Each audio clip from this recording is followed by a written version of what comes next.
everyone, welcome to Pepper TV. I'm Kelly Pepper. And I'm Gracious K, and right now you're back for another instalment of Pepper TV. We've got two amazing acts for you this week, and you're going to see a few live performances as well. Cool. Before we get into that, there's this new thing we've installed. For 2014. For 2014, called the Marshmallow Challenge.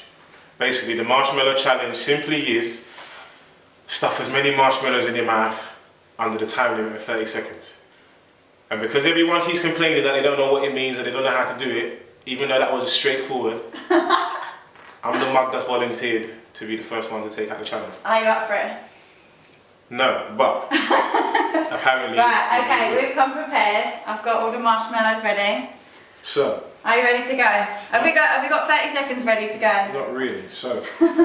let me just size this up because, you know, you can't just be putting loads of marshmallows in your mouth. You need to get your mind right. You know what I'm saying? So I'm ready.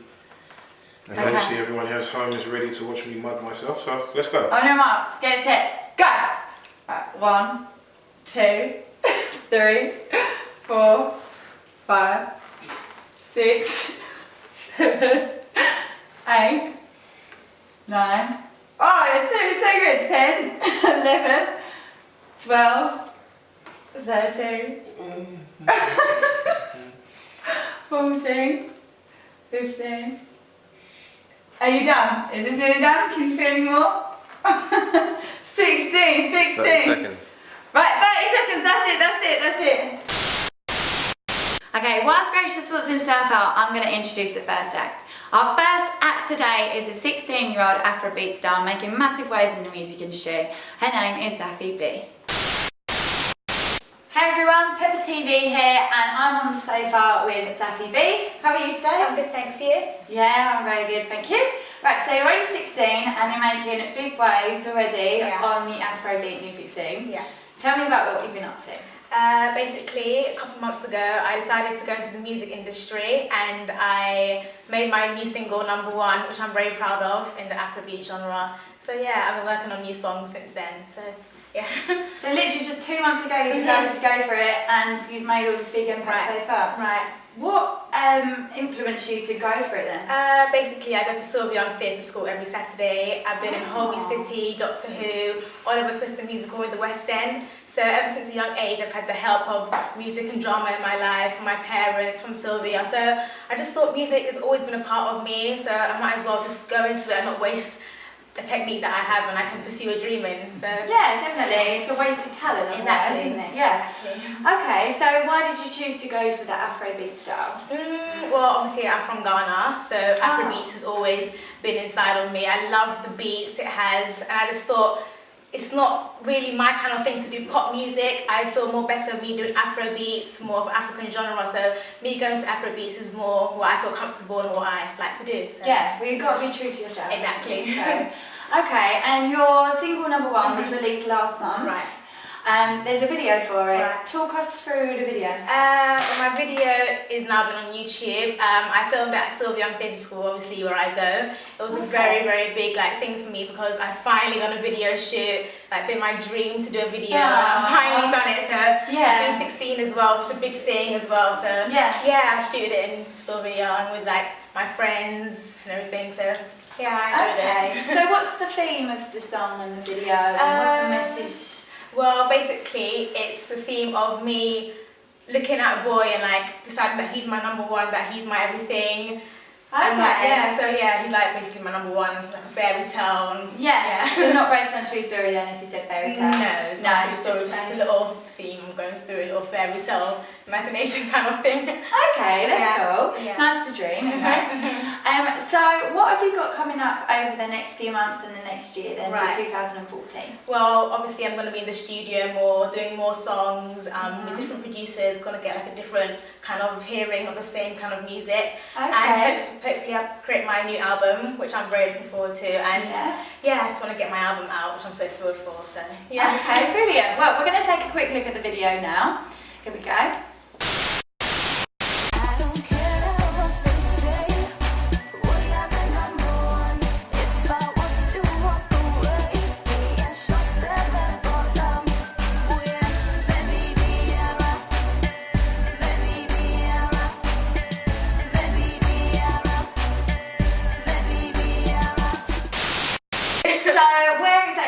our viewers go and buy your single? You can find it on iTunes and also YouTube. Feel free to check it out. Okay, lovely. And for anyone looking for you online, where can they find you online? You can find me mainly on Twitter at Zafi B and all the other social networking sites. Okay, brilliant. So you're going to perform for us just before you go. So what are you going to perform for us today? I'm going to perform my new single, Number One, by me, Zafi B. Okay, lovely. Right, here we go, guys. Check her out online, and this is Zafi B, Number One.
We're going to head over to the sofa right now because I'm interviewing the singer-songwriter, Tom Cox.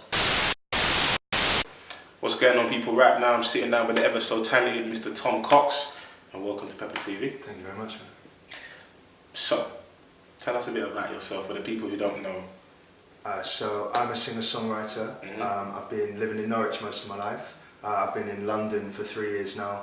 I went to drama school and I've been writing music since I was about 10 years old. So 12 years now. And I'm doing an EP next year, my debut EP, which should come out like just before March, we're hoping. Wow. It's kind of like an influx of information in like a couple seconds. So then, how old are you, would you say? 22. Obviously, would you say? 22 now. So you've been doing music for 12 years. Yeah. That's a long time to kind of, have you ever taken a break or has it constantly been on the go? Like especially since I moved to London, it's been like more intense than it ever has been because like obviously the gigs are kind of more open and like more appealing to a lot of people. But back in Norwich, like the music scene's brilliant. Like it's quite small, so you kind of, when a new person pops up, you go and see them perform. it's quite exciting to go and see that. But yeah, I mean, I wasn't really taking it that seriously when I was like 10 years old, obviously, but like I'd be writing lyrics and everything, and you look back on them now, they're quite funny, but you know, that's how you grow as an artist, I guess. You just get better and like craft. So then, would you say you have a particular sound? Yeah, it's kind of been growing quite recently, since I finished drama school. I'm kind of honing in on, like, I do a lot of spoken word. A lot of people might mistake it for rap. I guess it is rap. Rap's just a form of poetry. Yeah, it's like you know what I mean? It's like a specialised form of... Exactly, yeah. Rap. I don't mean just a form of poetry, it's much more than that, but it's a really good way for me to vent and get my ideas down on paper. When I sing, it's more, you know, it's very melodic, obviously, but I kind of, I get my ideas across a lot better when I rap, I guess. So then, with the spoken word, does it have a particular rhyme scheme, or is it just random? Whatever kind of comes out, how you feel it?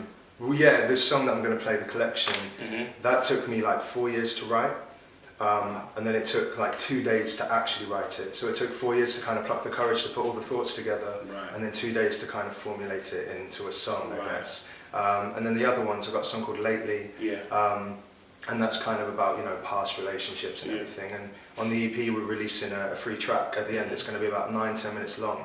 It's called 6 Months, and each verse, it's about when my ex-girlfriend moved away to Australia, and you know, it didn't quite work out. So I'm writing each verse where I was at 6 months, at 5 months, and then the last verse will be where I am at the time of writing it. So it'll be 7 months, and then it'll end. It's quite deep, isn't it? Yeah. It's quite interesting. You know, it's good to kind of get into the artist's mind, because when people write songs, a lot of people these days, they just write a song for the sake of it. Yeah. Like, there's not a lot of thought or a story behind it, and I think that's kind of where the best comes out. Yeah, definitely, I agree. I can't really just sit down and write a song for the sake of writing a song. I have to, like, I don't know, anything might have happened that day. Anything, you know, I got a phone call, something bad's happened at home, or something good happened, or you know, So you do draw out from the kind of things that happen. Yeah. I can't well, to be fair, I'm getting better at it. We're trying to kind of put together a kind of radio-friendly kind of song, so it kind of gets people a bit interested, but then they can kind of see like the darker, more intense side that I do. But I can sit down and write like a pop song. I just don't find it as exciting or interesting for me as an artist. So then your main kind of thing you stay away from, if you could, you stay away from that and kind of delve into I'd like to anyway, but you know, sometimes it is fun to write. Yeah, sometimes it's fun to write like a nice, like, anthemic song, do you know what I mean, and like hear people singing along to it.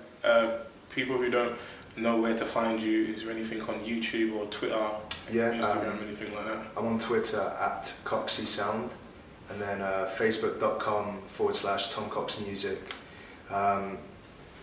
I kind of find the social media stuff quite tricky, because you know, since like, I remember since the days of like Lily Allen, where it kind of all stemmed there for her. And so since then, and since like the invention of Facebook and like how YouTube's blown up and everything, I find it quite hard to like break away from the mold and like make myself a bit different, you know. And I could just do cover after cover after cover and stick it all on YouTube.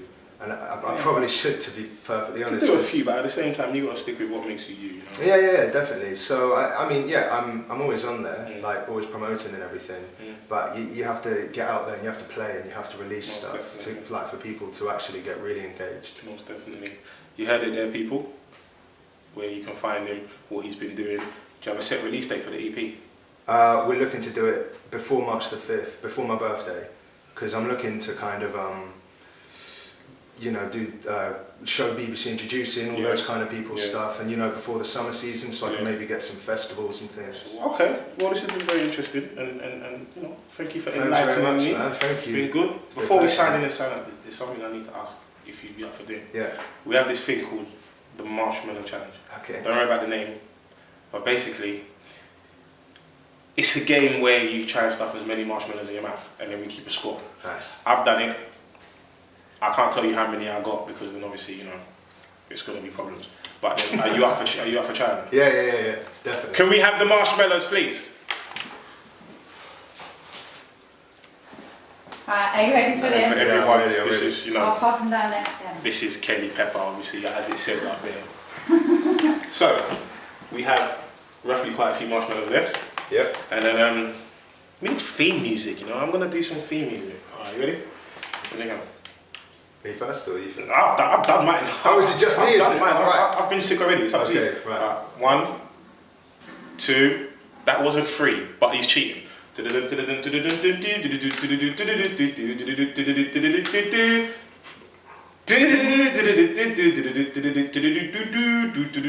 he's got 4. He's got 5. Mm-hmm. He's got 6. He hasn't thrown up yet. Keep going. No, we gotta keep going. Can we chew and swallow? You have 30 seconds. You have 30 seconds, by the way. This is just stuff I'm improvising on the way. Right, how many is that? 8. That's 7. Keep going. That's 8. He's turning red. Keep going. So you was able to do how many? How many was that? 8. Cool. You haven't beaten me, but basically, right now, you look really stupid, but it's been good. But it's been good. Everyone?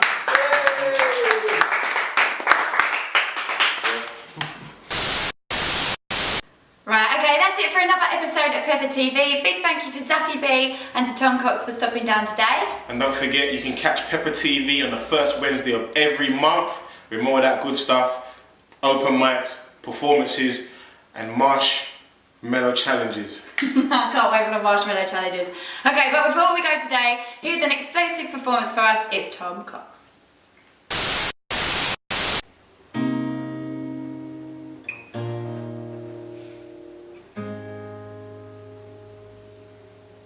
See, I made a pledge that if I was ever to make it, I would put aside the money I needed for my braces. For my self-consciousness is a form of hatred when you're a 22-year-old with teeth that are covered in the matrix. But the fact really remains that, could I be accepted as an actor with train tracks, surrounding my teeth like money to a made man? It's awful to believe I think this will make me a great man. Because I'm scared to smile from some words that I heard. Someone should have sorted this out a long time ago. But I'm a grown man now, I better listen and learn that these things take patience and it's going to take a little while, you know? I believe that a beautiful body is wasted supporting a face with no personality. And imagine if these were the words they made the Bible from. Imagine the feeling of being in love with someone that you're frightened of. It's been so long, and if it wasn't for Facebook, there's a worry in my head I might forget how your face looks. You see, when you're on one side of the world and the one that you need is on the other one, mathematically speaking, half and half together should have the same one. But the truth is, said person's living a dream that rests on my pillow every night. I had every opportunity, I even took a gap year to make my dream come to life. When you want something so badly and it's right there for the taking, you think it will be there in years to come for you sitting patiently waiting. This isn't the case, it will get further away, you can no longer run fast enough to chase it. And now I find myself in a relationship with a girl called Skype. Do you know how lonely that makes me? And if this is hard for you to relate to, I try and find common ground for us to level. You're late for work, you stare into the eyes of your boss who has the eyes of the devil, saying this is the 5th time this month. What makes you think you're so special? You know what, you're fired, kid. I can find someone within an hour who can stick to a schedule. But sir, you don't understand, I promise I'm not making excuses. I tried to call Kathy on reception, she didn't pick up and I can prove it. I know I'm an hour late and my explanation may seem useless, but I was up all night with my newborn and I know you know how hard raising a youth is. Boss says I'm sorry. It's company procedure, I want you gone in 5. Who the hell do you think you are? I'm waiting to reply. But the bigger man is there inside of me, sir. Thank you so much for the ride. I understand I've let me down, but you show me everything I need to make something of my life. Let me speak ironically. If a man on the streets has been homeless his whole entire life, he's never been homeless because there was never one to lose in the first place. If you get mugged on the way to the jewelry store to buy your girlfriend a ring, would you chase him, tell the police, or do the exact same damn thing? Because through times of desperation, man has been known to be a violent thing. And I've had my fair share of problems through anger, alcohol and depression, and that's why I choose to sing. It's called venting. You should all try it, the world it might rotate better. We can unravel problems to see just how big yours really are with the tape measure. And now it feels like my favourite habit is becoming a hindrance. My liver and my money organ are being damaged by binging. And surely it's not a good sign if I sometimes fall asleep clenching my liver to keep on living. But it's clear to me that abuse is a sore sight. I'll get more drunk than all you do in a fortnight. And that's not me bragging, that's just how it is, a man who can no longer defend himself with a willpower that is powerless. And I'm sorry if your shadows have offended. I've got a problem with booze, but I'm not dependent. And I really, from the bottom of my heart, hope that sinks in. I'm 22 years old, but I feel 40 because of drinking. And I'm guilty of not visiting my grandparents based on how far away they are. I'm desperate to say thank you. Happy birthday, I love you to their face and not in the form of a Hallmark card. Tell me who's wrong, do turn back to the paper with a new song, yeah. But I'm still unsure, and I say, yeah. I'm still unsure, and I say, tell me who's wrong. Gonna do turn back to the paper, writing a new song, yeah. But I'm still unsure, and I say, yeah. I'm still unsure.